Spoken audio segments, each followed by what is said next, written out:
Video games, geography, storytelling, place, and map making all come together on this episode of Living in the Map. This is Regrid CEO Jerry Paffendorf, and I'm joined by my colleague Matthew Klovski as we speak with Yuts, the lead creator of the video game NORCO by Geography of Robots. Cool. All right. Yuts, thanks for joining us here today. Hey, yeah, happy to be here.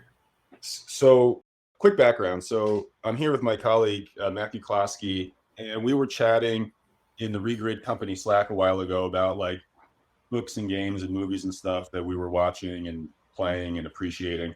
And Matthew was like, hey, I recommend this really cool game I just played through that was made by somebody with a GIS background. And that kind of like perked my ears personally. I was like, I don't hear those two things combined every day, but it makes a kind of sense.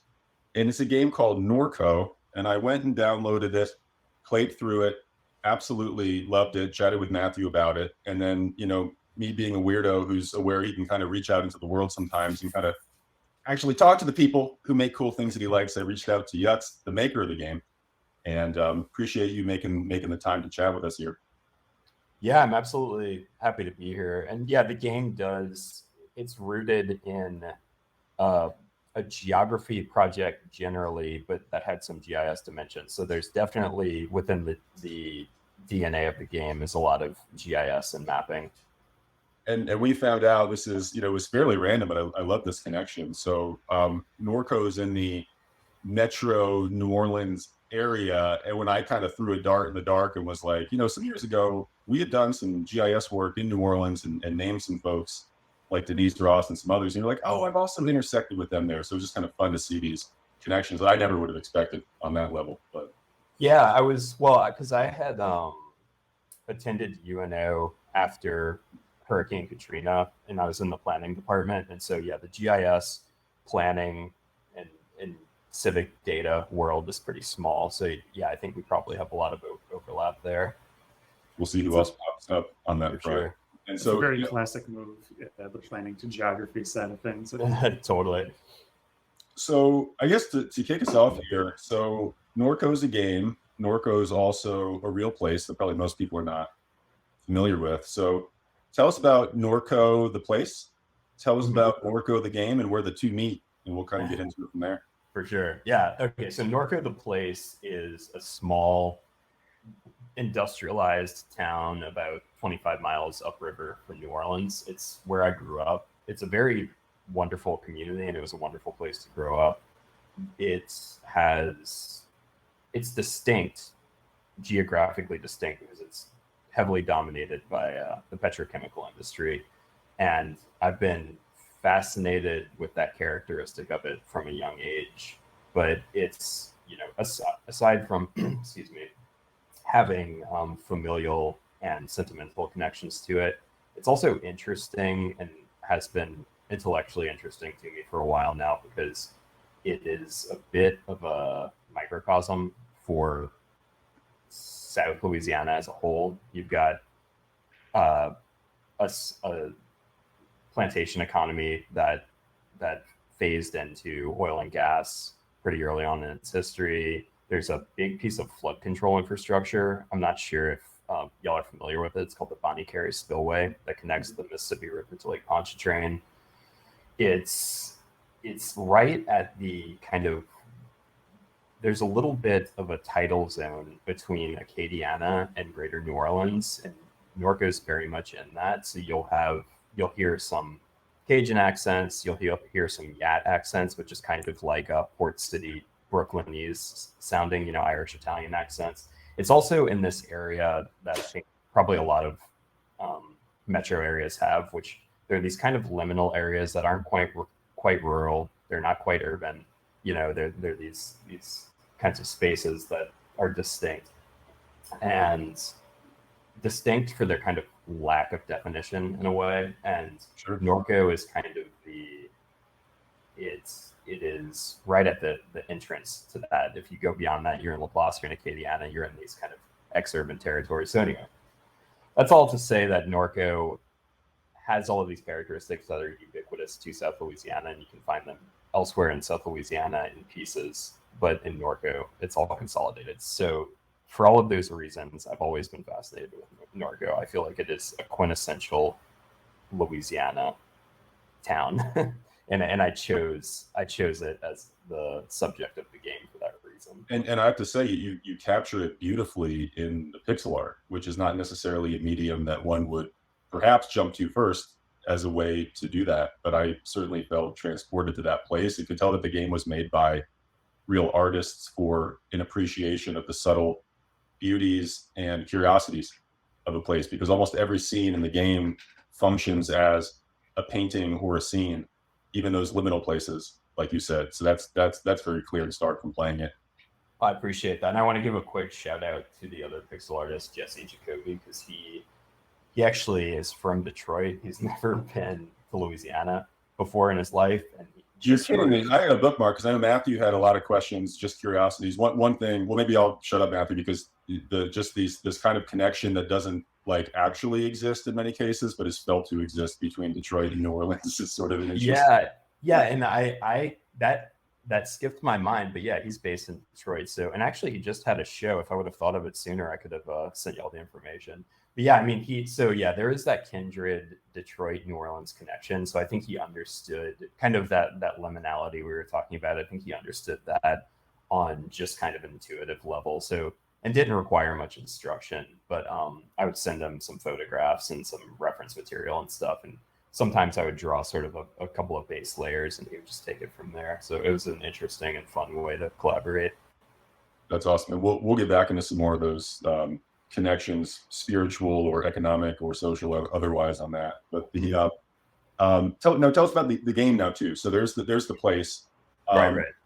Tell us about the game and where the inspiration. So I guess like, general kind of like plot, storyline, mood. How did this emerge from your lived experience and understanding of the real place NORCO? Why take this direction? Yeah, so the game itself is definitely a work of fiction and a kind of surreal sci-fi, and it had a few different points of origin. One of them that I think is maybe most relevant to the GIS conversation is I was working with a close friend on a type of informal research project, and we were studying industrialization, flood control infrastructure, all of these things after Katrina. I think the time frame of this was probably about, I would say 2007 to 2011, around there. And one piece of output from that was a small interactive 2D side-scrolling video game that I had written in JavaScript. And that was the code base that slowly became NORCO, but that code base had integrated a lot of the research we were doing and a lot of the conversations we were having. So we interviewed some family members of mine about refinery explosion. That was a high-profile event in the region. We interviewed people about just their day-to-day lives and aftermath of Katrina, things like that. And so a lot of that more mundane, both mundane and catastrophic information, conversations, data, all of that got folded into this game slowly over time. And that was, did you say that was that like a sociogeographic kind of research project then? Was that? Yeah, so sociogeographic is a good way of capturing it. It also had some elements of, because we were playing in bands and stuff, and so most of the forums that we would show this in, it was among friends, or maybe like one time we gave a presentation at a small local book fair. We showed in a couple of like house show, gallery show type events, things like that. So it was very much kind of a low level DIY project that had almost our music relationship, playing in bands, sort of, it was a continuum of that. So it had academic characteristics, but it also had maybe like DIY punk characteristics as well. And it was just a way of sort of situating both our research, our experience in the region, things like that, in a larger context. And at the time, I don't think I would have been able to define it really. It's only in retrospect that it has any kind of coherence. It was just a series of vignettes and small research and artistic projects. Not to go too far down that rabbit hole, but that's where the good stuff comes from most of the time. I don't want to talk about ourselves here, but when we started the nationwide land parcel mapping project, which now encompasses like the whole of the U.S., we were mapping square inches of land on a vacant lot in Detroit. It was an experimental art project. No kidding. It was punk rock in its own way. It was weird.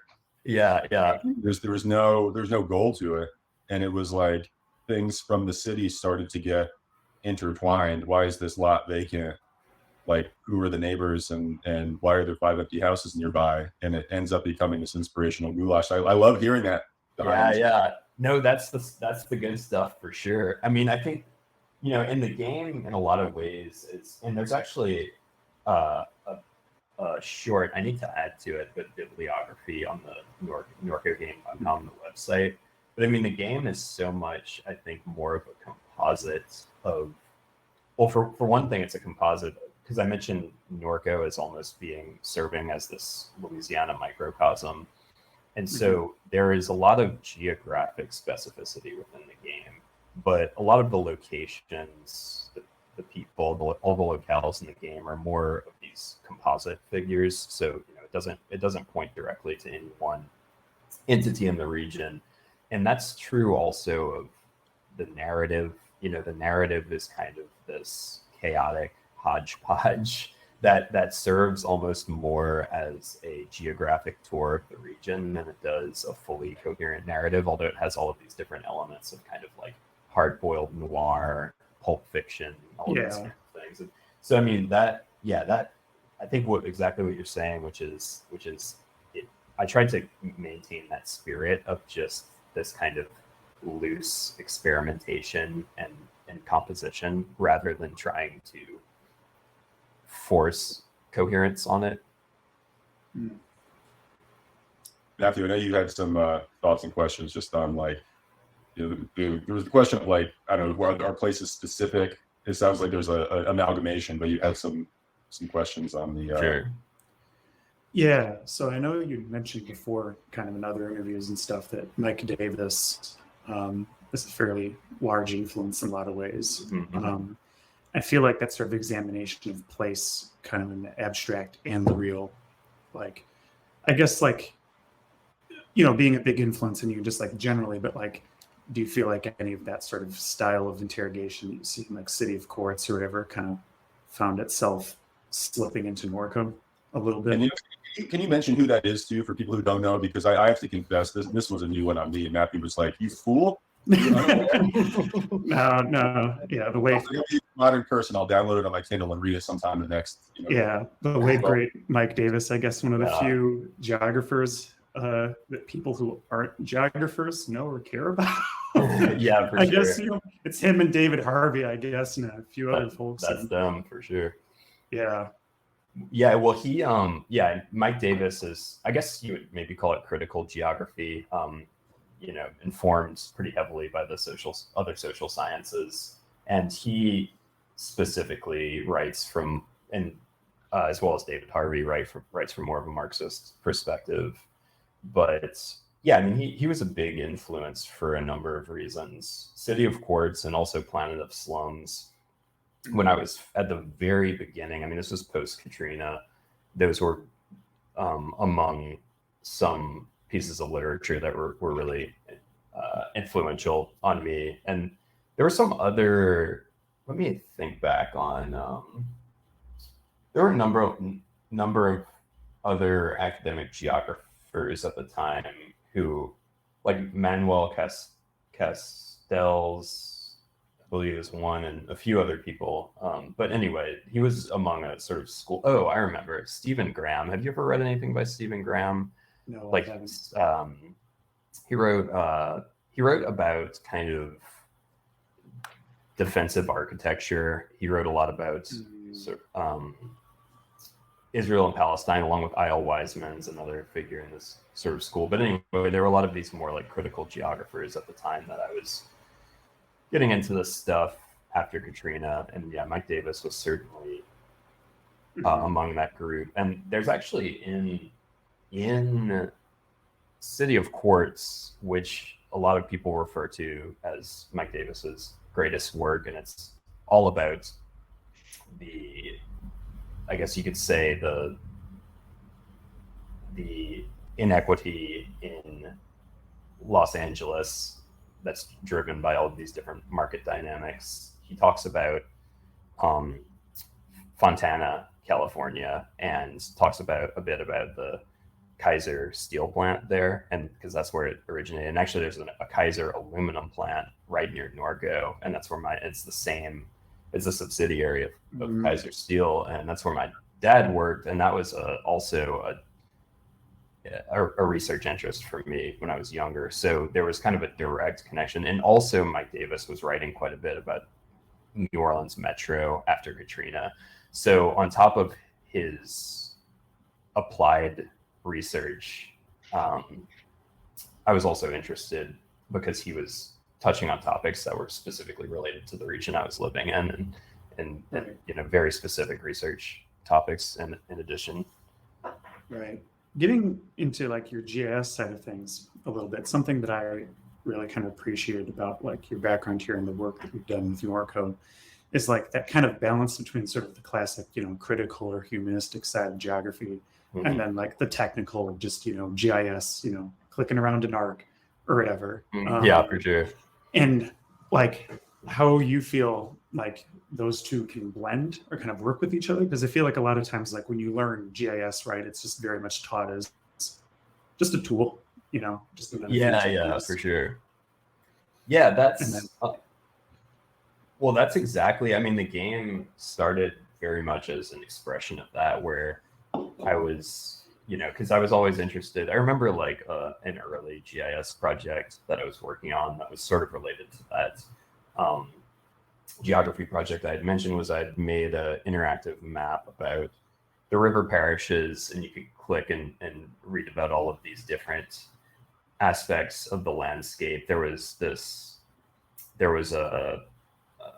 a speculative real estate development project I was interested in that would have, had it been realized, would have paved over my very favorite wetlands in the state. And so, that went in there, and all of these other things. And so that was the first time that I had really used GIS specifically as a storytelling medium. And this is before Esri had rolled out their, what is it called? Story maps, I think is called. Yeah. And so I was actually using Leaflet. I'm not sure if y'all use Leaflet much, but it's a front end JavaScript library, and I used Leaflet to create this interactive story map. And actually some pieces of that code base I did transfer over, I believe, to what eventually became the NORCO code base. So there was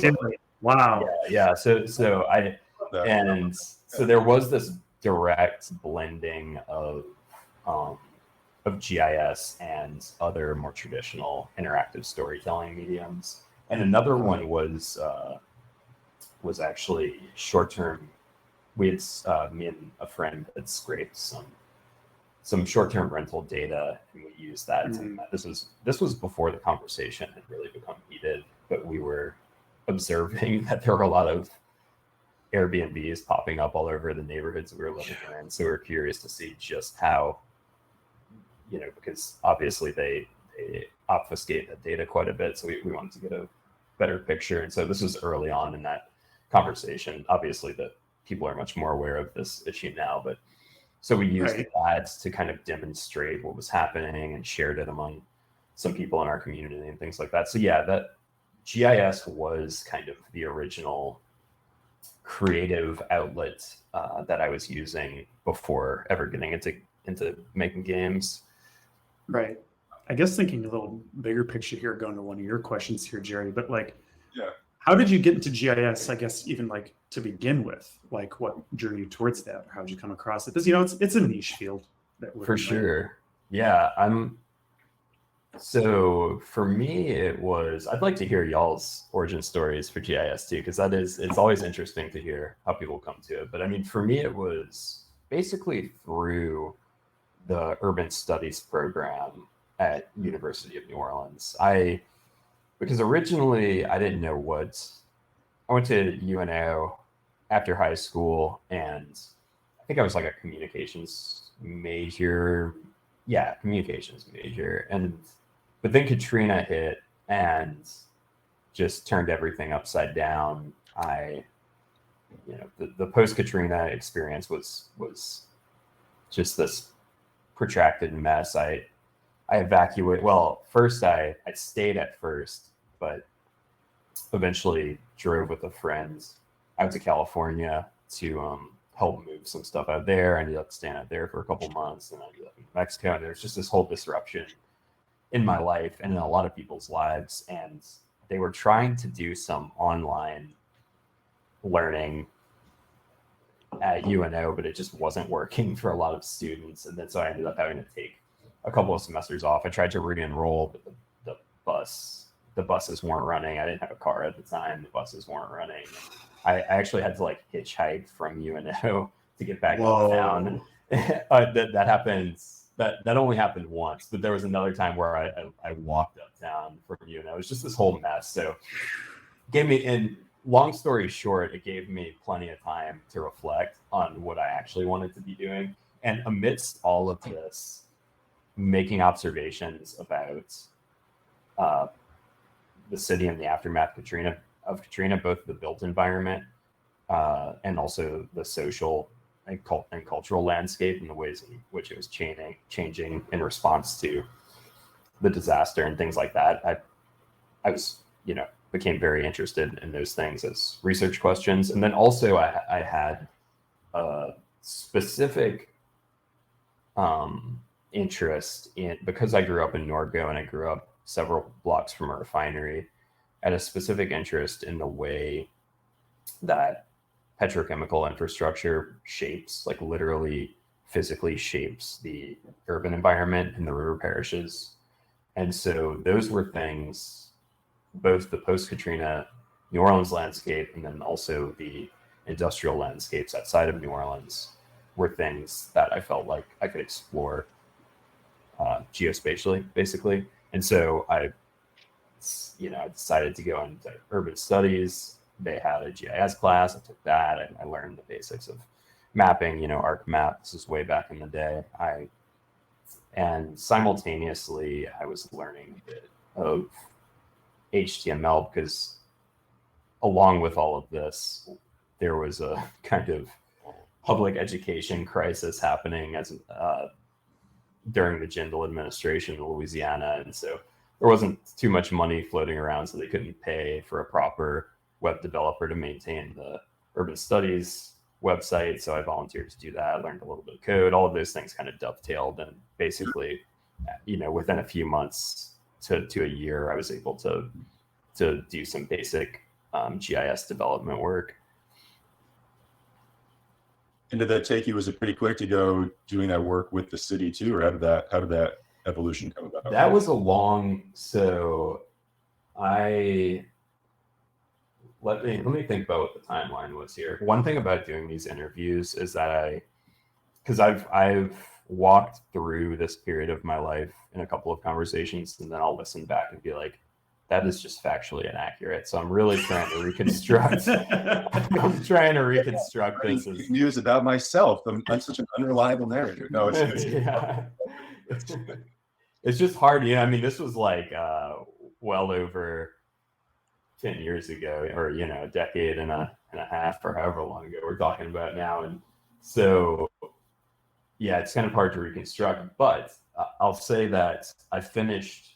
Basically, I got a assistantship to go from an undergrad straight into grad school. So stayed at UNO for that reason and continued to do GIS work there.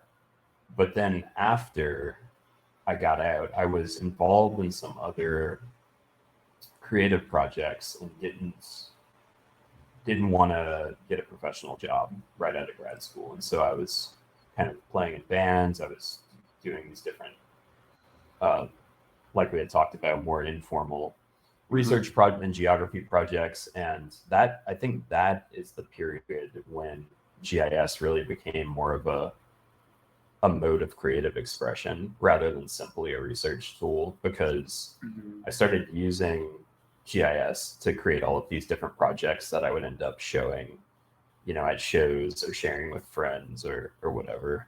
And when was that? I mean, that was maybe like 2010-ish. And I was actually working construction. So I was like a window glazer, and I would do GIS for fun in the evening. And that's how I kind of kept the GIS candle burning, up until I started working on the game. Right. How did, like, kind of a twofer, I guess, is like, how did you, like, were you working full time for the city while you were also working on like the development of this game? And then like, how do you even like balancing like the time of this stuff, right? While you're working on it. Oh yeah.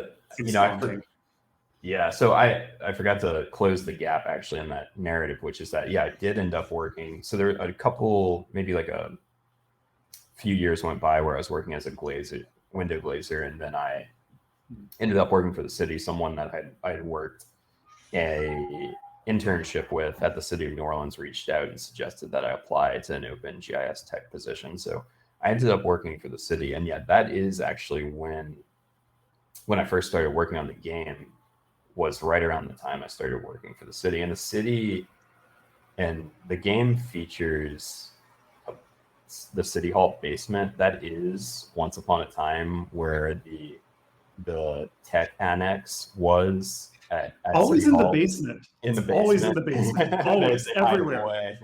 Just hide them away. But I remember like my first week starting there, I was at the desk and a pipe had burst and it like leaked onto my desk, which was a welcome introduction to City Hall in New Orleans. But for anyone who's familiar with that building, but so I was working that, and then I was starting to learn some.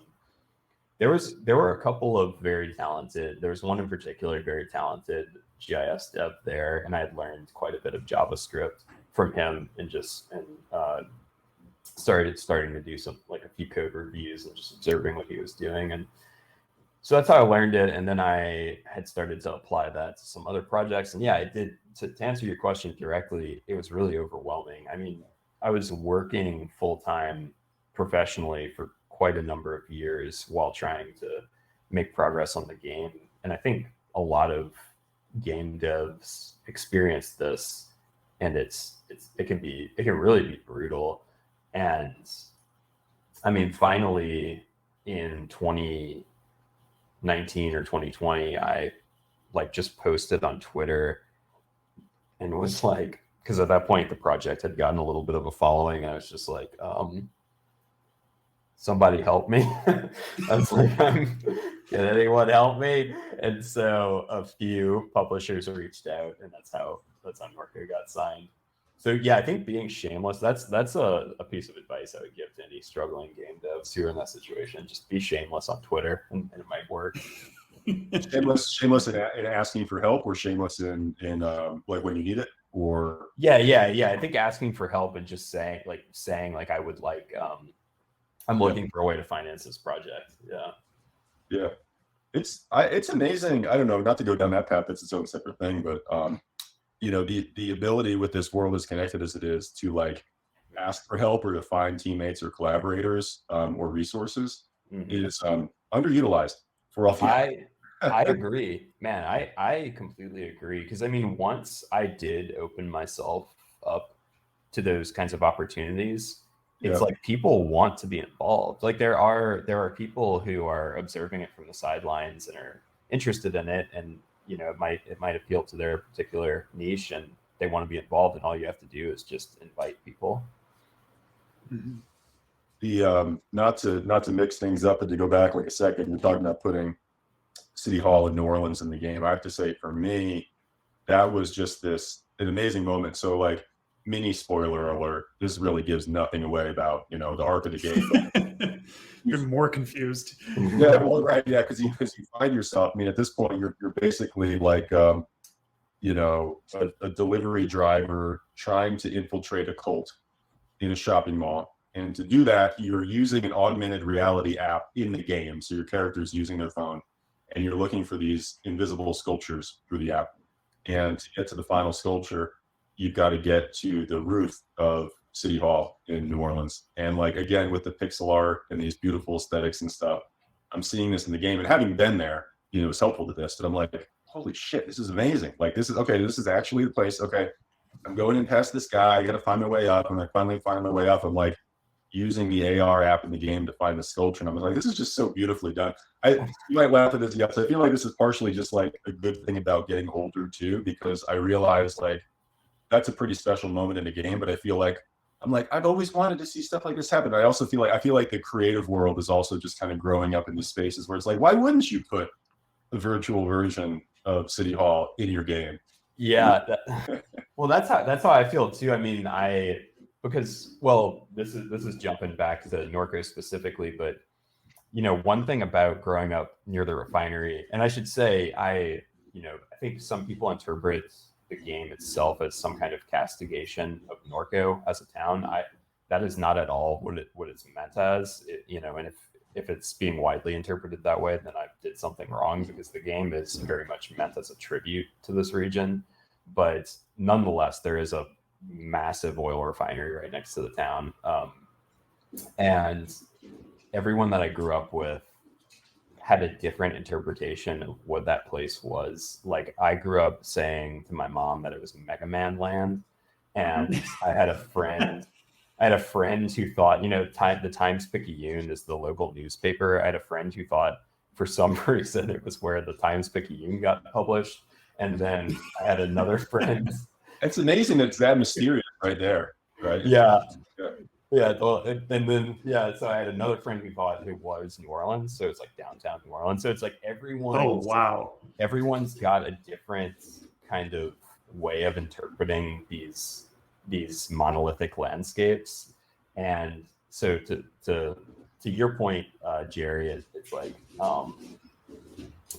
it is you're imagining all of these things, and to be able to create a new kind of imaginative or fantastical map of these landscapes that become mundane, that you're overly familiar with, I think was part of the appeal of the game. And I was actually just talking to someone had asked, basically the years and the timeline in the game is a little bit scrambled, but canonically the game actually takes place in an alternative 2018, which is kind of confusing, or can be confusing to people. But somebody had asked me about it on Twitter, and I was thinking about it, and I think another way of framing this, of a reinterpretation of an existing landscape, is to think of the game maybe more as like Wizard of Oz than Blade Runner. That it's kind of like you fall and you bump your head and you wake up in just this surreal, inverted version of the world that you left, something like that.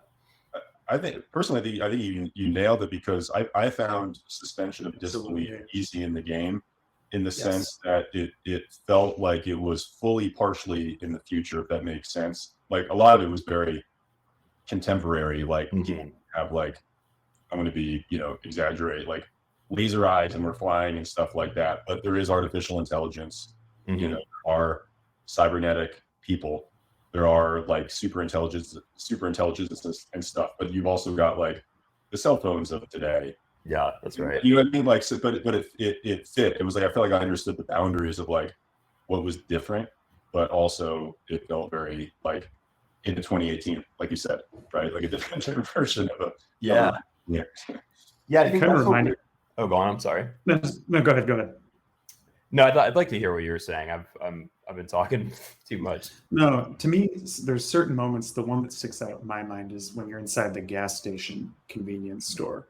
That feels almost like there's a little bit like Mark Fisher, I guess, going on there, or something like that, where it's like it's not quite the future, but like that doesn't exist quite yet as it stands. But like we're not far from it either. Like it's easy to imagine that does exist out there somewhere. Well, Mark Fisher, I'd actually read a few pieces by Mark Fisher during development, so he was definitely on my mind. And like the weird and the eerie, that's one of his essays I read that's pretty good. And then his often cited concept / book, Capitalist Realism, which is that had some influence over the game, or at least framing the time period in which the game takes place, because it's kind of like it's taking place in this long present, this present that extends far into the past and far into the future and everything, but the past and the future just kind of collapses into this fluid moment, singular moment, and that's kind of a characteristic that the game has. That's there. That's the vibe. Yeah, that's the vibe. I kind of speaking on like that sort of sense of like, putting the care and, kind of love that you have for that place with, also like the warts of it all. I think that's, for me at least, that was like a lot of the appeal of the game, right? Is like, Detroit, New Orleans, different places, Metro Detroit, but like it feels more realistic, even though it's not like an experience that like myself or, Jerry, whoever as familiar with, but it has that same feeling where there's enough that rhymes almost like, the other game. I feel like there's some weird parallels here, but like Night in the Woods, right? Yeah. Scott mentioned like that sort of, small kind of middle Pennsylvania town. Like there's some reality to that too, even if you're not from, the Pittsburgh area or whatever. Yeah, totally. That's true. So that's not the map you got me to play through a recommendation. You're right. Because it's so stylistically different. Mm-hmm. But I mean, somebody's returning to the town. Yeah. It's a love letter to a place, to a region. There's a lot of like little, I don't say like Easter eggs, I guess you could say, in dialogue with that. It's Yinzer stuff. Yours, it's the, the Hebra stuff.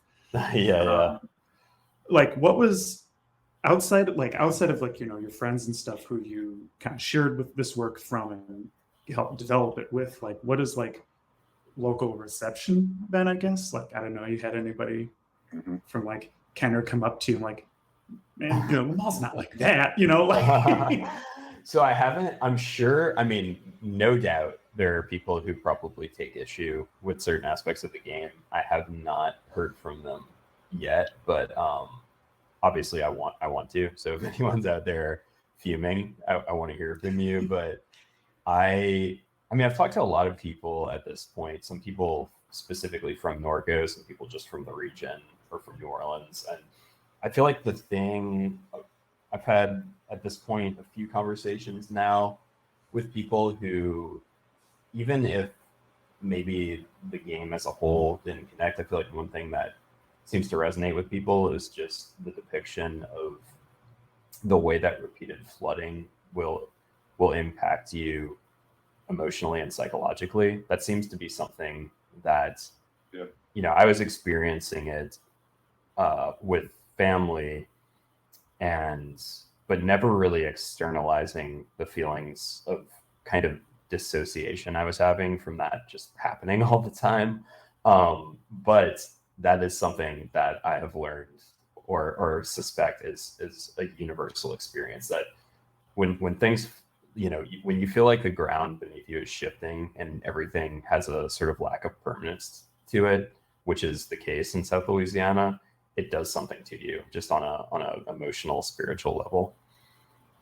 Yeah. I mean, the line that you have in there when you're looking at like what will happen to your childhood home in the future, I mean, I think that's just a tremendous encapsulation of that. Like after reading through that, kind of just like sat there for a couple minutes, just like, yeah. And I mean, that sure was the intent. That, well, I feel like only in retrospect do I realize how fatalistic the game was. And after like seeing a lot of reviews where people are like, yeah, this is a dystopian game. Like I didn't have the word dystopian in my mind when designing the game. And I don't think anyone else on the team did either. But, it was meant to just depict these different, both, different material, geographic, spiritual, emotional states that you encounter and landscapes that you encounter in South Louisiana. And I do think that I did just almost subconsciously emphasize these ones that feel more dire or fatalistic. And I think a lot of that has to do with the time period in which it was made, because a lot of the original source material was created and written after Katrina. And then there were a number of floods, smaller flood events, but nonetheless impacted me personally, which were just like pumping station failures that happened in New Orleans that ended up being just kind of a pain in the ass, and just a reawakening of older emotions I hadn't quite dealt with. And then from there, I lived for a couple of years in Central Virginia, where the landscape is very, very different.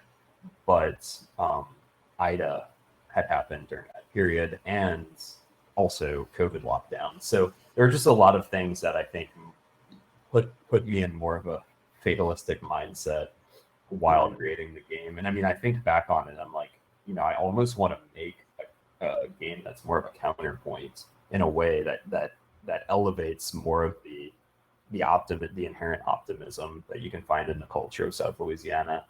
But at the time that I was making it, that would have felt like maybe a little bit of a dishonest move. Right. It's actually kind of the perfect segue for one of the questions we had here. So mentioning you were living in Central Virginia for a bit, and then came back after that. So Jerry lived in Detroit for a long time, no longer does. I grew up in a suburb of Detroit, Livonia, and I lived in Detroit for a while now. Currently live in Philly after having left. Okay. And because that's something that happens I think one of the shared commonalities between like Metro Detroit and like, Metro New Orleans, where just people leave and like it's not always out of choice, right? Your partner has another job or something, or there's not work for your field, when you left, like, did you find yourself missing things that like when you were in New Orleans or Louisiana that like, you couldn't stand or drove you crazy when you were there, but then once you were gone, it's like, oh, I miss that a little bit. Like I miss the refinery almost, like, for me. Yeah, man, definitely. Yes. And it is the things you wouldn't suspect for sure, because Central Virginia is just, I'm sure there are people from Central Virginia who feel similarly exhausted by it. So I don't want to patronize those people by calling it idyllic or anything like that. But it's in a lot of ways, it's much less susceptible to flooding. The actual physical land that you're standing on feels stable and secure. The infrastructure works. There's a lot of investment in public land there that you can get into. There obviously nothing's perfect, and you can get into that as well. I mean, I think a lot of state and national parks, there was eminent domain, there were all these other things. So it's not as if they have a perfectly clean slate, but nonetheless, there's an appreciation for public land there that doesn't exist in South Louisiana. All of these things. So while I was there, I was like, man, this is nice. but I started to miss the jankiness. Like it just started to feel a little uncanny.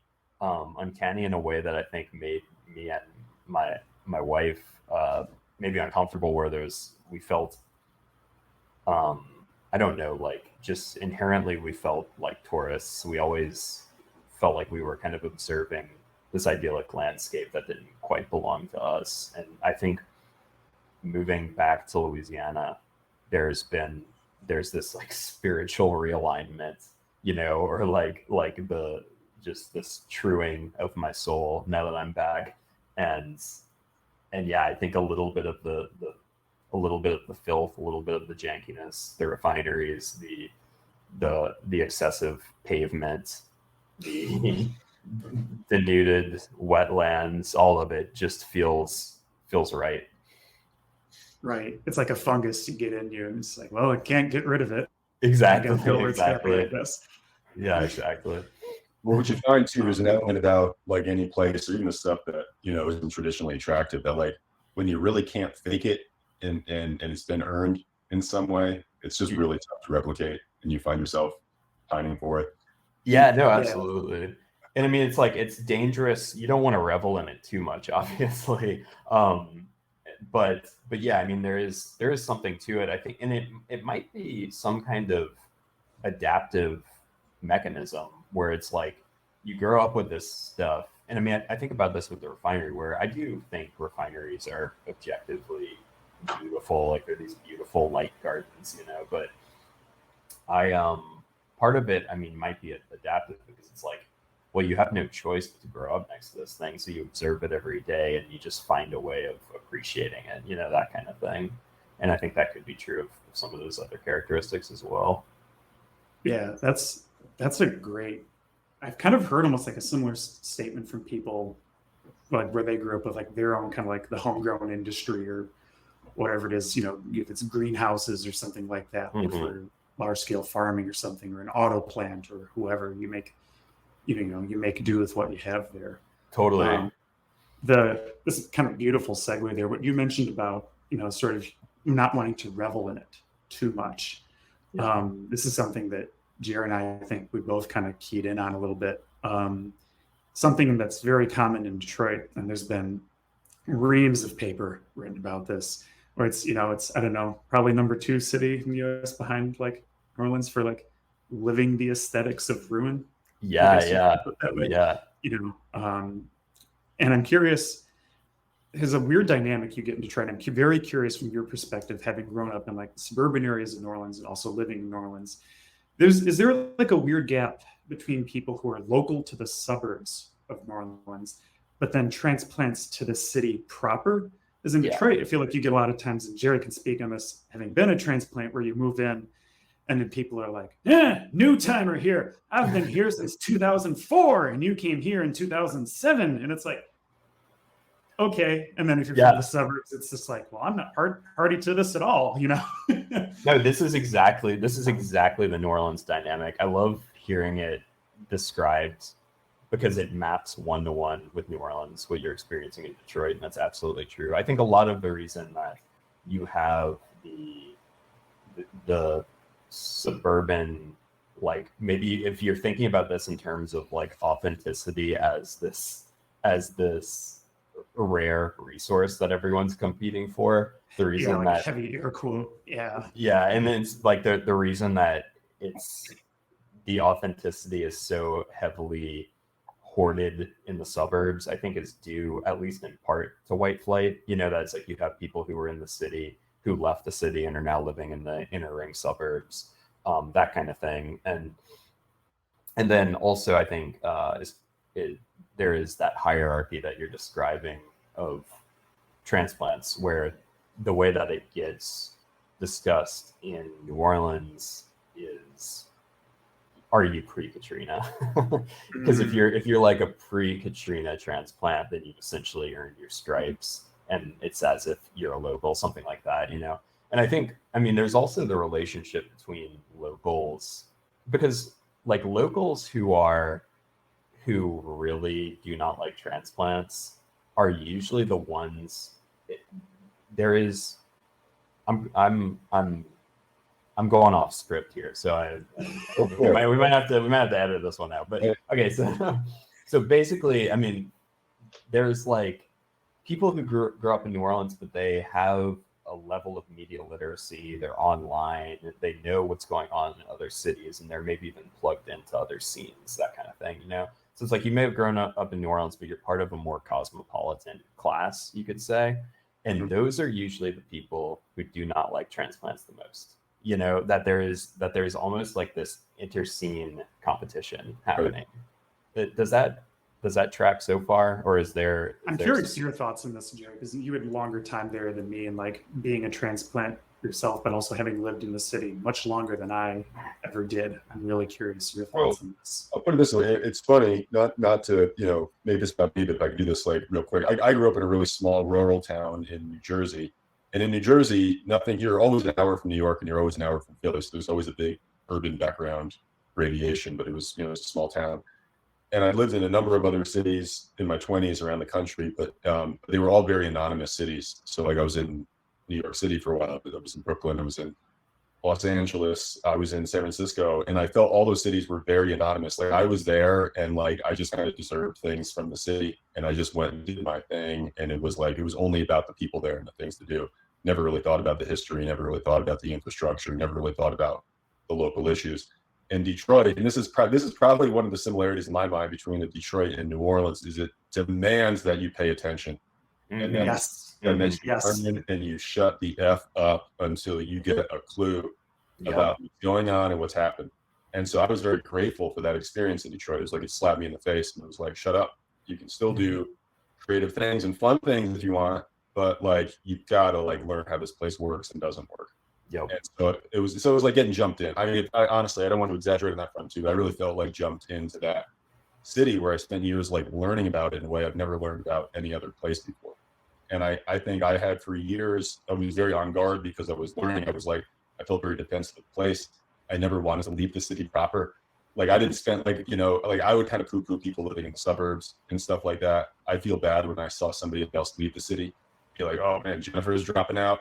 You know what I mean? I guess she's not like, real Detroit or something like that. Right. Those are just feelings. Those are actual feelings that I have being in that, trying to fit in kind of a phase. And I think, maturing through, you start to realize like, people who are not in those like scenes, like you talked about, like who were maybe more conscious about like the competition for stuff like that, just like growing up in the city and neighborhoods, like they are interested in leaving or in new people coming in to do stuff with, because the thirst to like connect and like have the city be a healthy and fun place to be is maybe more genuine in its own way than somebody who's like defending the image of the place. Yes. Something like this, right? So I'll shut up too, because I'll start to go off track on this, but that's just a little bit of like, I kind of matured through being like militant Detroit in a sense, which sounds funny to say, but like, you know what I mean? I definitely, because I felt the pain of getting hit by people who were saying that I was an outsider or something too, in a certain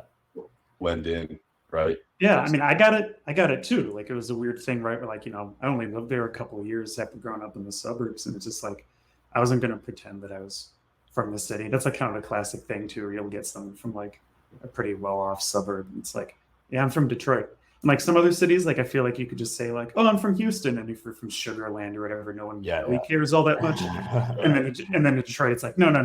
What's the suburb? Like you gotta say that. You can't get away with just passing it off.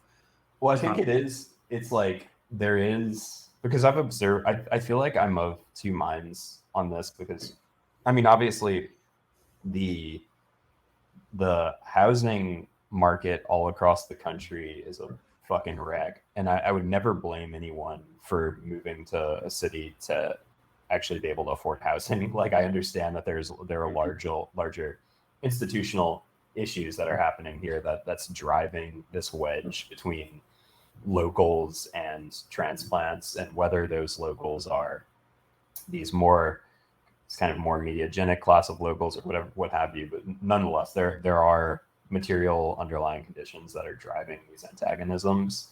But then at the same time, it becomes almost like, so, and I've experienced the frustration of arrogant transplants, but I've also been sympathetic to them, because I observe like trying to appease the increasingly rigid criteria of what it takes to be a respectful transplant.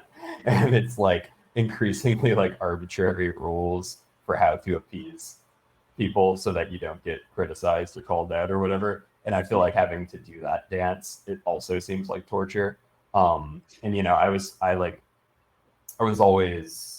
I never had to participate in that. Although, I mean, I will say there's also, because you have the kind of white flight era, and then now we're kind of in this reverse white flight era, where a lot of kids who grew up in the suburbs of New Orleans are now moving into the city, and that presents a whole other dynamic and sort of competition for, or not, I don't want to say competition, but just conversation over who's entitled and why and all of those things. So there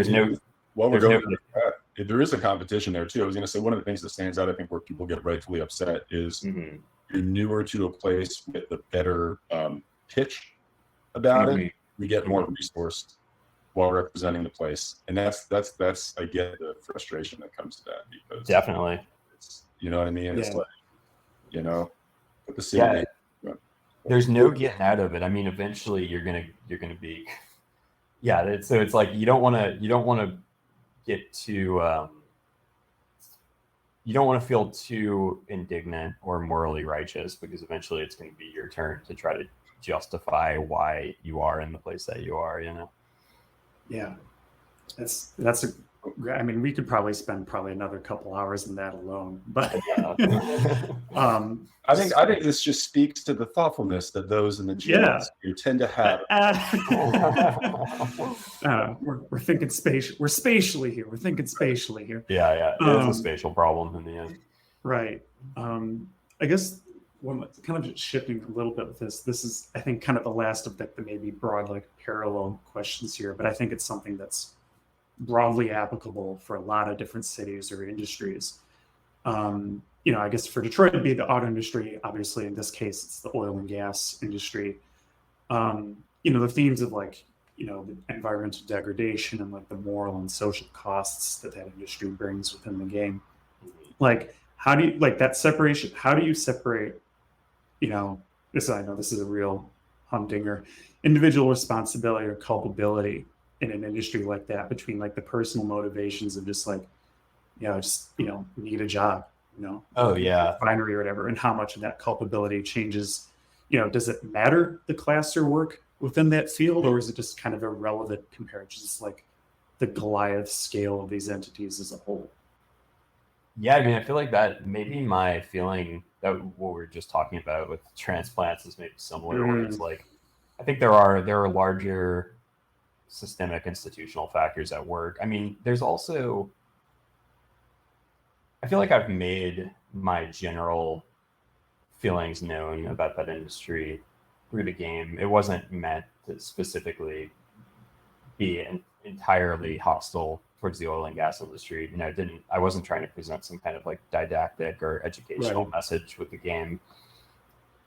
Partially because, I mean, I've watched people climb their way out of poverty due to that industry. So I understand people have certain allegiances. I mean, my dad didn't finish grade school, grew up poor, was able to work his way up to where, at the very least, he was able to support me and my sister. And so I'm in some way beholden to that industry because he worked at those refineries that, doing fabrication and other stuff. And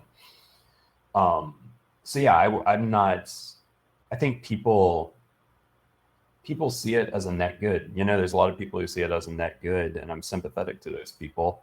And I don't feel like it's my right to tell them or to browbeat them into seeing it otherwise. I have other family members as well who are very appreciative of that industry, and I don't feel like I'm in any position to change their minds.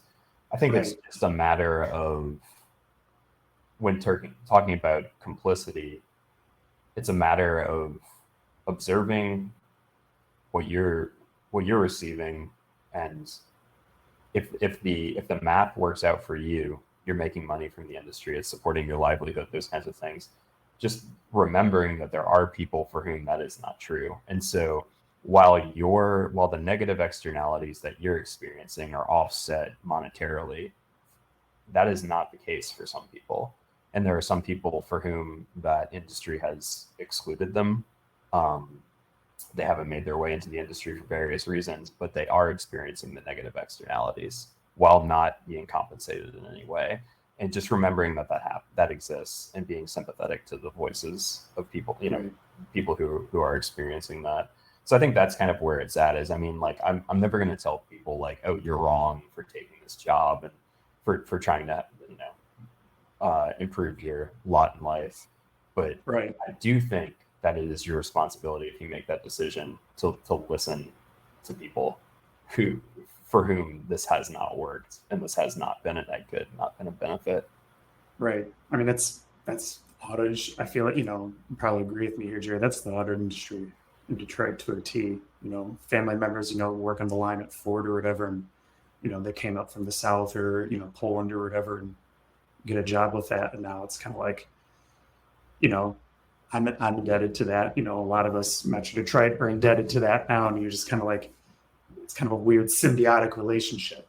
Well, I'll tell you something funny about, you talk about before and afters when you move to a place. So when I lived in Detroit from 2009 to 2020, and was very involved in things with the city, like off the bat, just kind of threw myself in. There weren't nobody making cars in Detroit, in my experience. You know what I mean? It's really interesting. Even like the automotive, to the extent that there's manufacturing in Southeast Michigan, that does take place outside of the city right now. And it was sort of I know that there's some more plants that have opened up more recently, like in Detroit proper, but it was actually amazing. Like that industry didn't seem to touch the lives of like almost anyone that I was around directly. Nor the recent loss of those jobs affected the people, at least that I was around in the city. It was like that had kind of wicked off the top earlier than that. Yeah, and the recession too. You came in just like right after, like kind of like the last crashing, finishing wave of that stuff. Yeah, but that is notable to me that I do not associate my Detroit experience with the making of cars or the people who were involved in the making of cars. Do you know what I mean? But my part of the slice, but it was not like you don't trip over a half-finished axle. Well, I wonder if, because I feel like that's also true in New Orleans with the oil and gas industry. It's suburban, yeah. Until you start looking at basically how nonprofits are getting their money, and then suddenly that industry becomes much more visible. I'm not sure if that's also true in Detroit for the auto industry. Yeah, to an extent. Yeah. I guess real quick question, auto thing. These are my two sort of, I guess you could say, etc. miscellaneous questions, but the cemetery within the oil refinery. Yeah. In that game. I'm curious, when you were making that game, is that something that you researched specifically elsewhere? Because that's, believe it or not, like there's a plant in Detroit, whole town plant, but there's a Jewish cemetery actually completely surrounded by the plant, and that cemetery is actually only visible, I think, on like 2 or 3 like Jewish high holidays by like family members only. Like, is this not a phenomenon that you find yourself encountering elsewhere too? These weird little like island cemeteries? Yeah, I was not aware of this phenomenon outside of Louisiana at all until somebody actually brought up, I believe it was that exact cemetery that you mentioned, the Pole Town Cemetery. Really? Yeah, I think it was literally that when someone on Twitter had like DM'd me about it or something, because they had seen, and that's one of those things I had mentioned earlier, that a lot of these locales in the game are more like composites than pointing to any one specific locale. That's another one of those things where that is actually a characteristic of a refinery that's on the opposite side of the Mississippi River that inspired it. But it's the Union Carbide facility, very expansive. It's owned by Dow, but they have 2 graveyards that are embedded within it. And there's actually a local photographer, Julie Dermansky, who took some very dramatic photos of those landscapes, if anyone wants to Google them. But I mean, it's visually arresting. Yeah. But yeah, that outside of the Pole Town Cemetery, I'm honestly not aware of. I'm sure this happens in that it's a byproduct of industry, and the expansion of industry.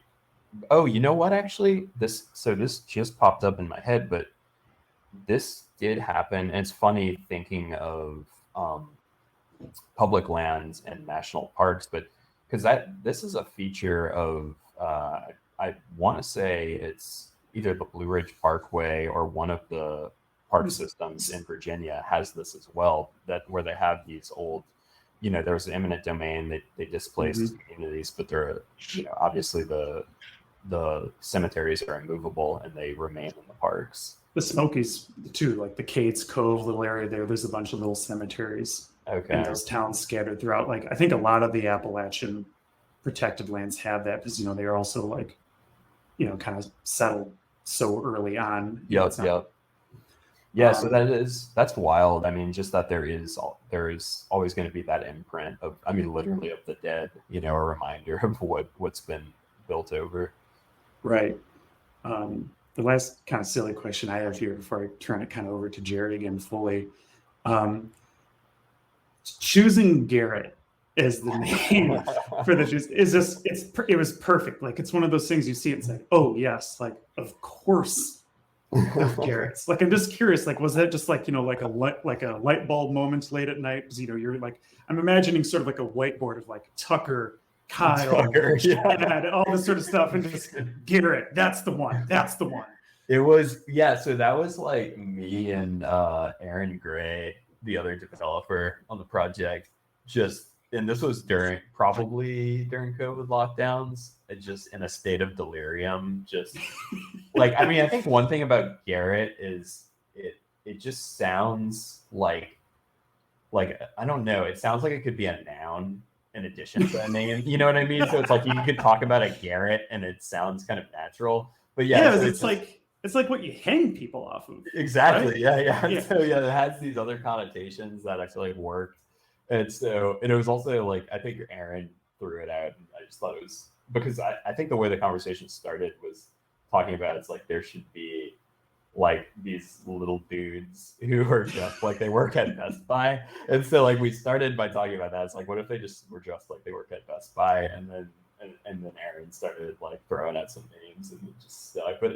But then actually once we selected the name, I started seeing Garretts everywhere. I don't feel like I ever encountered a Garrett, but it's like once you're like aware, and I mean this is some kind of like bias, you know, it's some kind of bias at work. The Baader-Meinhof effect, yeah. Exactly. So once Garretts were on my radar, both visually and just the name itself, they were just Garretts all around my life. I remember there were all these dudes at the local grocery store that I would go to who were all wearing polo shirts and they had their name tags on and they all had like shaggy hair. They were hanging out by the carts in the parking lot, and I just felt like the game was bleeding into my real life. It was making me go insane.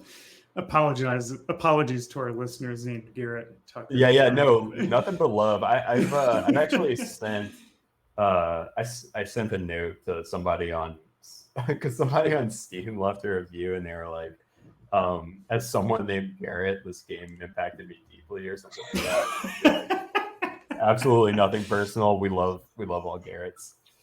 That's funny. I gotta say it's funny personally because I feel like Jerry as a name has this similar funniness to where it's a familiar name. Nobody's ever like, Jerry, what the hell is that? But like I know like no Jerrys at all in my life, and people have co-opted the name where like if you're familiar with Jerry of the Day is basically like an Instagram, etc. account dedicated to people failing spectacularly on skis. It means somebody like operating like above their ability, essentially, where it's like, you know, you're doing something that you shouldn't be doing with more enthusiasm. And so like occasionally I'll get a glancing blow to my chin where it's like, you guys total Jerry. I'm like, oh no. Yeah. It's a shame when that. Oh, I feel like there's an increasing number of like names that have been stained in this way, you know, the Karen phenomenon. So it's like you're not alone. Yeah, nope, not alone. I have that. So do you have a few more minutes too? I want to make sure I'm going to do a time check. There's a couple more things I'd love to get into with you. Oh yeah, for sure. So wanted to foreshadow a little bit. I definitely want to get into like things that you might be working on next and your thoughts, you know, just kind of overall on, I'll call it creative opportunities between like map making and game making and storytelling. It's just such a rich space. We've touched on a number of influences you've had in that area. I'm just kind of curious when you look at the world and just what you want to work on next, both like what do you see that's kind of like exciting opportunity wise? But one thing before we get there, you had mentioned that there'd been no negative reception locally, which is great to hear always. But I'm curious, was this written about in like local papers? Like if not in NORCO proper, like in New Orleans, people take note that like, you know, hey, this person who grew up here made this game. It's got a name after a real place you can go to down the street. Like what was the chatter, you know, positive or otherwise on stuff, or has it kind of been surprisingly not talked about too much locally? Yeah, there's been a bit of a local conversation. There were a couple of write-ups on NOLA.com, which is the Times-Picayune /Advocate newspaper. Those are the two big Baton Rouge and New Orleans papers that had consolidated. But so yeah, there were a couple of articles. There was some chatter on. So one thing I've tried to do is generally just make myself basically, because I use a pseudonym as a way of creating sort of a light barrier between my real life and online persona, which I think is just good. Fair, yeah. Good hygiene. But I've kind of like de-anonymized myself on Facebook just so that people in NORCO can reach out to me if they were to have any problem with it, things like that. And so I've seen a few conversations of people who are like playing the game in NORCO and are aware of it and are interest just maybe appreciate some of the Easter eggs that are in the game and things like that. So there's definitely some recognition that it happened. I mean, it was the center of my world for such a long time, and the development took in total probably like 5 or 6 years. Yeah. And it was such a just part of my life, just because the stages of iteration and things like that, it just took a while. Such like the center of my world for such a long time that it's kind of like, in a way, the reception's been somewhat light, but that's been kind of welcome, actually, because I feel like I'm living in Baton Rouge now, and I'm seeing all my friends around here and stuff, and just to like exit the world of the game and like the long, because it got all of this reception nationally and internationally that was almost a little overwhelming. It feels good to just have it be a bit decoupled from my real life. So that's kind of been my experience of it. No, I'm just curious because I know, especially in a smaller community, to not just make the game, but to have the game be named after the place is really, it's interesting. It makes me think. So the town that I grew up in very rural New Jersey is called Blairstown. I think its population is a few thousand people, and its one claim to fame is that Friday the 13th was filmed there, the original Friday. And it was funny because like I used to go and eat growing up at just the diner that was featured prominently in it. Just these like, for those who everybody knows Friday the 13th, and a fairly large subculture who's into the film like knows these locations and stuff. And for years the town sort of like didn't like it. I would say it was kind of the mood. It was like, why would you want to be associated with a guy in a hockey mask with a knife killing scantily clad teenagers at local campground? Maybe not your best thing. It's been very funny over the last, I'll call it decade. I'm not entirely sure, but the town has really embraced Friday the 13th, and there's a museum downtown now, and every year there's a parade on Main Street, and my dad will send me pictures of him wearing like a Jason mask walking around, and I'm like, oh my god, working world. And I say that I know it's great that there's been no negativity, but even the stuff that people are a little shy about at first, it's anytime something is rooted in a place, I feel like there's a lot that people come to celebrate about it. And I think that, it's not a parade in a museum, that there is appreciation that develops locally of like, hey, someone that grew up here, like, cared enough to look at this place with fresh, real eyes and make something that's centered here. It doesn't happen every day. Yeah, cool.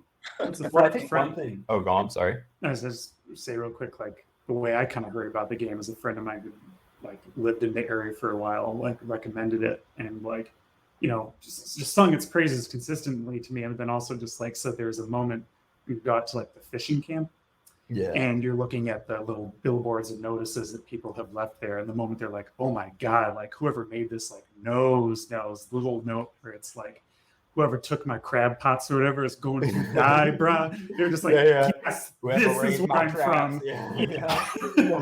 Well, that was like a literal, I mean, because that's my dad used to always, he used to freak us out by telling all these stories about somebody raising traps and then getting shot and all of this other stuff. But then when we were on the boat with them to mess with us, he would go and raise traps just to like, because he made this whole he made this whole like boogeyman like mythology around it. But yeah, that's like, whoever raised my trap's gonna die, brah. Like that's like that line was actually in my head or very early on. I knew I wanted to put it somewhere, but yeah, I mean, so with that, as far as that stuff goes, I think one thing is like probably part of the reason that the game, I think it's like, it's kind of inaccessible in a lot of ways. I mean, it's like more of a text adventure. It's this 2D point-and-click game that's based on some pretty obscure older game genres and things like that. So I think there is just kind of built into it is just, it's almost like just inevitably it's going to be somewhat niche and obscure. But because I know my mom like would send me messages from her friends and they'd be like, I don't know what this is, but I'm really proud. That kind of thing. So it's like, I think anytime you have a video game, because my experience with video games, I used to play them all the friggin' time growing up. I was at them for a long time. Actually, I didn't, how I got into GIS writ large in a sense was actually through online virtual worlds, which is very funny. I was very into Second Life right when it came out in 2003. I thought it was the coolest thing I'd ever seen. User created virtual world. You can create anything inside of it. There was virtual land you could own and develop, sell, and a lot of it was actually map driven. So you click around, there's a top-down view, and you would teleport all these places. And I that and Google Earth, I was constantly thinking Google Earth, like putting those things together, like a virtual overlay of the planet and all this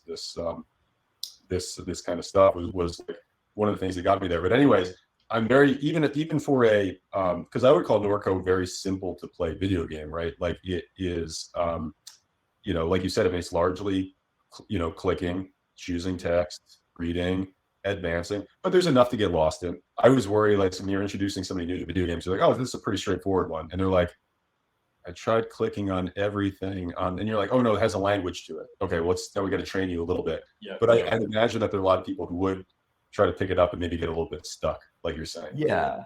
And there has been that for sure. And I mean, my mom played it straight through to the end and loved it. So I feel like that was enough local reception. Right. That's all you need right there. Like you said. Totally. And she is like NORCO OG. I mean, way back. So yeah. Let me ask you. So go into the this kind of like this creative space of maps and games. Like I don't know. Like one of the things I had mentioned when we were preparing for this was like I read this book recently talking about Google Earth, where it was like the creation of Google Earth. When it was a company called Keyhole, and they're trying to get a damn 3D sphere to run on a computer anybody can access, and then it was cool enough for Google to pick up, and it became Google Maps, and it became Street View, and it became all these other things. And what popped out the other end of it, in some ways, was a damn video game again. That it developed into Niantic, which makes Pokemon Go and other augmented reality games.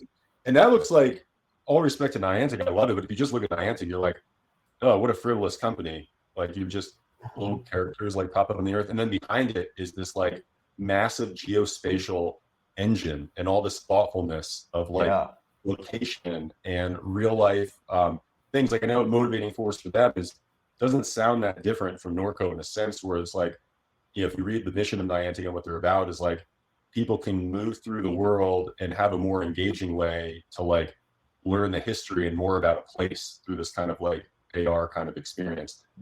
So I'm curious, like, how you think, do you like that, like bigger, call it what you want, AR, metaverse, digital world, real world stuff? Did any of those things go through your mind as creative influences, or no?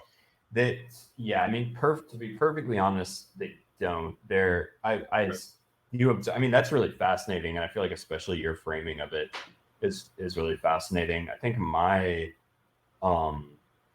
and this is probably, I'm a little bit of a burnout casualty from having worked on NORCO, but where I've been seeking inspiration lately has been in more analog things, in older books and things like that, and maybe even returning to older, slower media. But I mean, I do think that the evolution of those technologies is fascinating. I do think the underlying idea, and I mean, that was originally what the motivation for NORCO was, as well as how can I immortalize the history of South Louisiana and the overall thrust and direction of South Louisiana throughout the 20th and 21st century in something that feels a bit compelling to younger people, And so yeah, I applaud that sentiment and that idea and anyone who's using those kinds of technologies, but it's really just not where my head's been, and especially since the game's release. You can use it to form your own sort of spiritual texts. I guess that's Niantic's next move, maybe. Garrett's style. Just yeah, that's right. Yeah, spin a Pokestop and you get a book of Proverbs. Well, that was like definitely like there was a bit of like William Gibson in that idea, but then also a bit of Pokemon Go. I think like one of the characters even says like "gotta catch them all" or something like that.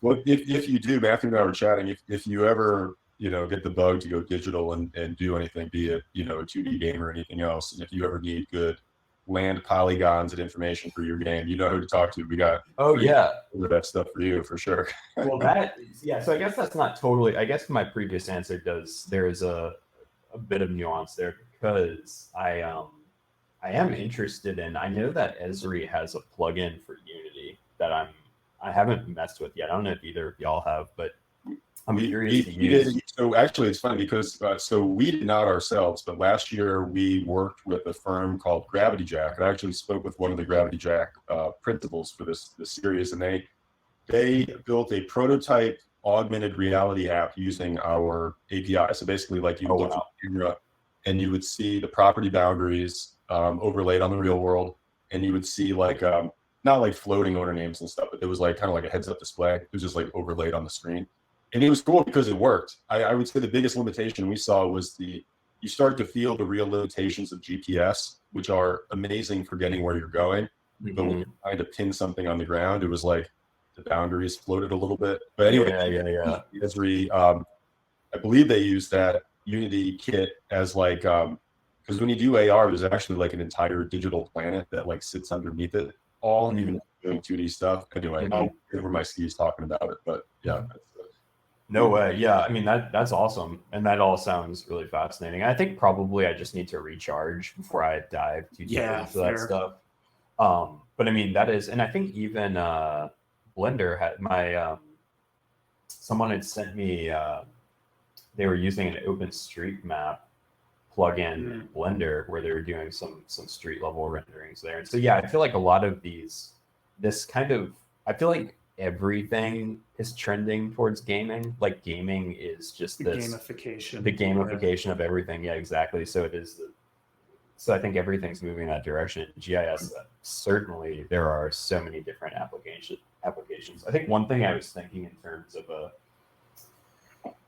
would be an interesting interactive gamified GIS experience was, I was imagining there was a murder mystery embedded in an assessor's office database. So you have to go through all of these, property records and boundaries and assemble a narrative out of it. That is so funny. I have to say this out loud then, because whatever, I hate to say great minds, because I wouldn't put mine in that category per se. But I mentioned our colleague Alex and I, he was riffing on like, how would you build like a parcel data-based game, right? Like, what are some ideas for this? And, it's an idea like many things. It sounds like potentially compelling and dumb at the same time. It all depends on what you do with it. But so I was trying to be as dumb as possible in my brainstorming. And I was like, what could you do to like bring a few ingredients together to maybe get something rich going? And the dumb idea that I had, it was, what's the name of this site, Matthew? It's called like whodiedhere.com. I'm going to get this wrong, but like there are websites you can go to that essentially try to reveal like who has passed away at any address. So you can go to like your house and like kind of creep yourself out. It's basically like a database of like deaths by location. And I'm like, very weird and voyeuristic sort of general. Yeah. I'll be adding to our data set soon. Nevertheless, it's a thing that exists and it's a thing that happens. And so it's like, okay, so like, what if you took the, essentially all the assessor data that we have and you combined it with something like this, and you combined it with like a chat GPT. I'll just use that as like today's stand-in for like, an AI agent. And you kind of automated some sort of like mystery where it was like the prompt was like somebody sitting down like a GIS software. They need to look up like something in their house. The AI prompt is kind of like pushing them through the experience. There is a death or multiple deaths that take place. Something weird is happening. And you're basically rummaging through ownership transfers and weird notes and like getting involved in this mystery. So anyways, I'll shut up because it's all. No, that's much more sophisticated, and I hope you do develop this. You should. Legitimately, you should make this. I feel like this would be a lot of fun. It'd be really interesting. It's one of those things too, where just like those records of like the history of things, like there is like a weird echo through it, right? Like this is something, you living in Louisiana, I'm sure you're familiar, especially working in JS, but like the shape of land and parcels is distinct in Louisiana compared to really anywhere else in the country because of the French Yep, system of how the they, system. yeah, exactly. And like those sort of things, what we do is, my day to day, it's very abstract and kind of removed from that. You're just working through, GIS databases and stuff.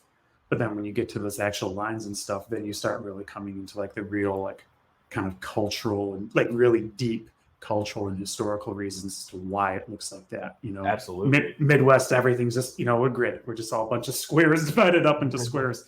Give me the rectangles, and then, the South is just, meets and bounds and all that. Yeah, absolutely. And then, then you have the kind of ambiguity of where the lines even are in some cases, or like where a plot will be. If they exist anymore, in the case of like, Plaquemines or St. Bernard or whatever, like, some of those parish maps, you look at the parcel boundaries and then you look at the satellite view and you go, there's not anything here. Yeah, exactly.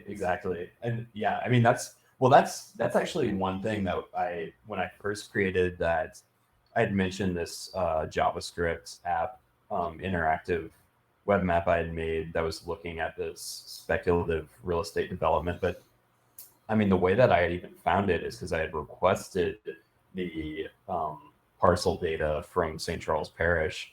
And when I brought it in, there was two entire subdivisions sitting on top of the swamp.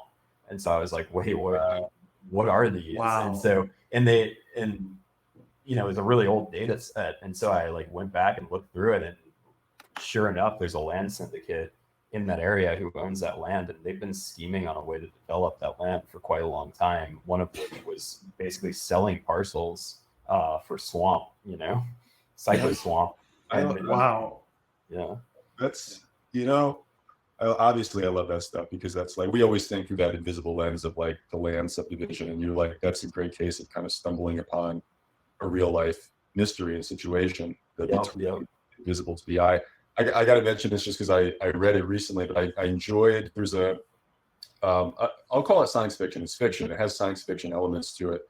A novel that came out recently called The Cartographers. Mm-hmm. Have you heard of this by any chance? No, I'm going to write it down though.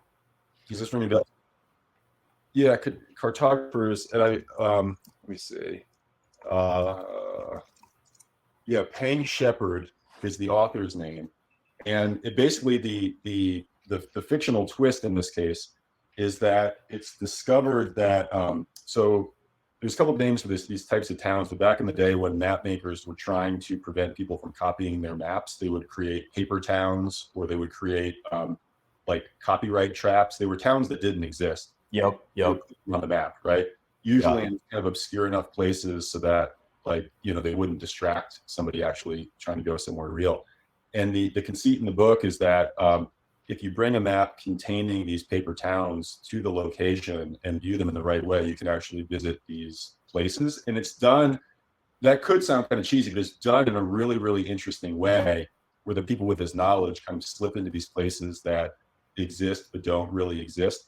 And it got me looking at some of the history of this stuff, because they use a real paper town as the main focal point of the book. And it was funny that some of these paper towns, I guess, actually got created as real towns when people found them on the maps. And they were like, there's supposed to be something here. And there's a famous example where it was like people actually made the town that people put in there as a copyright trap. So anyway, you got my brain going on some. That is, okay, that's definitely going on my to-read list. That sounds incredible. It was good. It's rare to find a good fictional book about map makers and cartography that's like nuanced and like a fun read and has elements. That's a lot of check boxes that don't usually. Absolutely.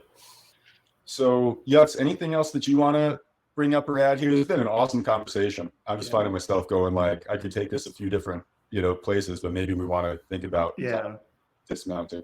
And just the real quick, kind of like the same question as Jerry there, but also in terms of any, this is something I'm just curious, in terms of any, I don't say like nonprofits necessarily, but any sort of organizations or something like that you feel, are doing really good work, or, people, groups, entities, whoever, kind of related to maybe some of the broad themes in NORCO. Yeah, if you want to give people a shout out or something like that, I'd be curious your thoughts there. Yeah, I would look into Rise St. James, which is a fence line community organization in South Louisiana, doing work that has been valuable to St. John Parish around here, and then also the Bucket Brigade, the Louisiana Bucket Brigade. They also help visibilize some of the struggles of fence line communities in this area. So Bucket Brigade and Rise St. James, I would recommend looking into both of those. And maybe just like a quick, like, for those not necessarily familiar with what a fence line community is. Yeah, fence line community is a phenomenon in South Louisiana where basically you have a situation where you have formerly enslaved people who settle in an area, usually on or near plantation land where they were working as sharecroppers, and there is this continuum of from the plantation economy straight into oil and gas in the River Parish region and just elsewhere in South Louisiana, where the refineries would move in and they would buy up this plantation land because it was cheap and plentiful. And so due to those historical circumstances, you have refineries situated right next door to historically Black communities.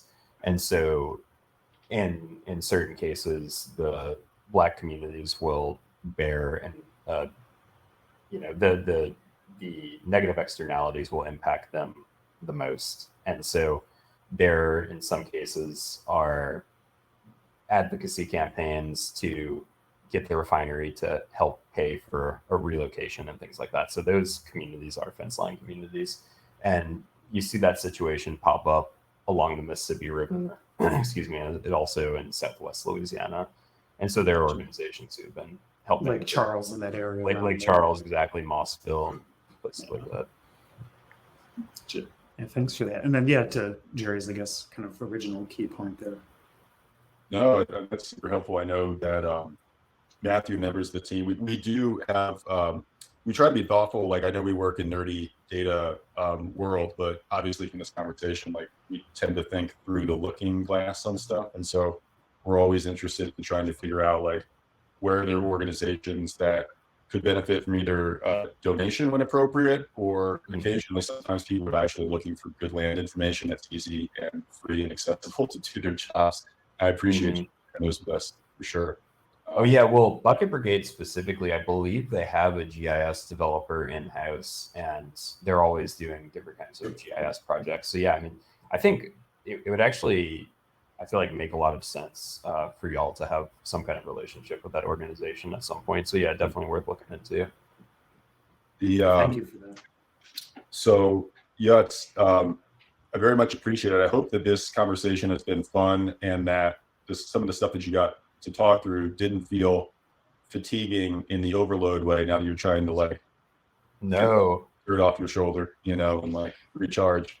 No, this is part of, I mean, honestly, because I have been, and no disrespect to anyone, I really appreciate the reception the game's been getting and the invitations that we've gotten, but I have been turning down interviews lately, just specifically because I am trying to focus more on family and stuff right now. But when you told me that this was a GIS themed podcast, I was all too eager to be a guest. So I'm really excited. I enjoyed the conversation a lot, and I appreciate that y'all were able to draw out the connection to GIS.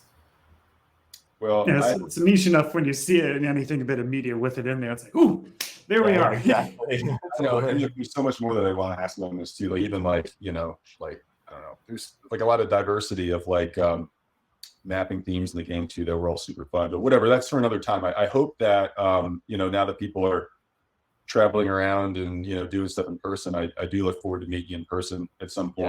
Yeah, absolutely. And you beer or coffee and catching up.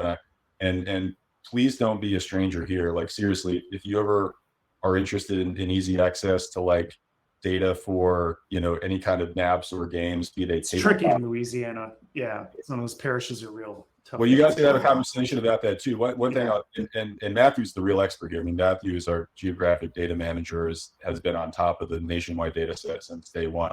I talk about things on my 25,000-foot surfboard sometimes when it's like, oh yeah, we got all that, and Matthew can tell you like skirmishes and the the challenges, down to the county or the parish. And I know that Louisiana has not been easy, but what's our coverage right now in Louisiana, Matthew? I mean, I know it's not like up to the day on everything, but we've got St. Helena is a real St. Helena, like it was East Carroll, West Carroll are kind of like the real tough ones. I don't even think they have digital records at all. It's just paper. Dang, yeah.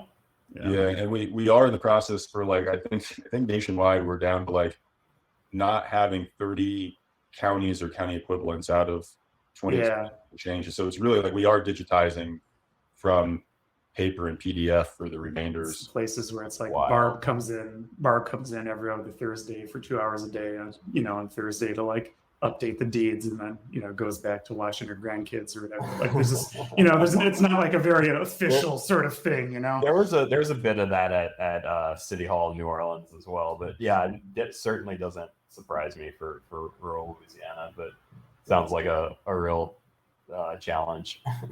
Yeah, it's a fun one though. Yeah, if you ever encounter any disgruntled GIS techs in those parishes, let us know. Frankly, we're happy to digitize them and turn it back around to the parish. I mean, you know what I mean? It's just that level of like, it's where do you find the source piece? But yeah, I'll keep my ear to the ground for sure. You'll be tripping over them, I'm sure. So cool. Yuts, thank you. Keep this channel wide open. And before we share this, I think what we'll want to do with this too is like we'll probably run like the text transcript, pull some stuff that looks like like fun hooks. What I like to do just to make sure this is comfortable is we'll try to turn this back around to you first, not to ask you to listen to yourself again for however long, but just so you have an opportunity to make sure like this looks like a good representation of me and the things that how I want to be seen, because I really appreciate that. Yeah. So you definitely deserve it, and I get it. So and I think timeline for that is like team will probably work on that some next week. We probably plan to post something either the week after next or the following week, just so we can have a couple. I like just posting the files, but it's always nice when you can have a couple of like interesting quote hooks or something like that. You know what I mean? That make it more digestible, so that people go like, why would I walk into this forest? Or like, which part of the forest should I walk into? Right, for sure. Well, yeah, no, I appreciate it. I mean, it's really nice to meet y'all. It was a really enjoyable conversation, and we should definitely keep in touch. I think I'm following Regrid on Twitter, and Jerry, I think I'm following you as well. And I'm not sure, Matthew, if you're on. I am. I'm pseudo anonymous online. Pseudo anonymous. Okay. I'll DM you. I'll DM you with my DM me. Yeah, because we should all keep in touch. Yeah, we'll do. Good deal. Yeah, so thank you. Go play NORCO. Thank you for your game. We'll talk to you guys soon. Have a great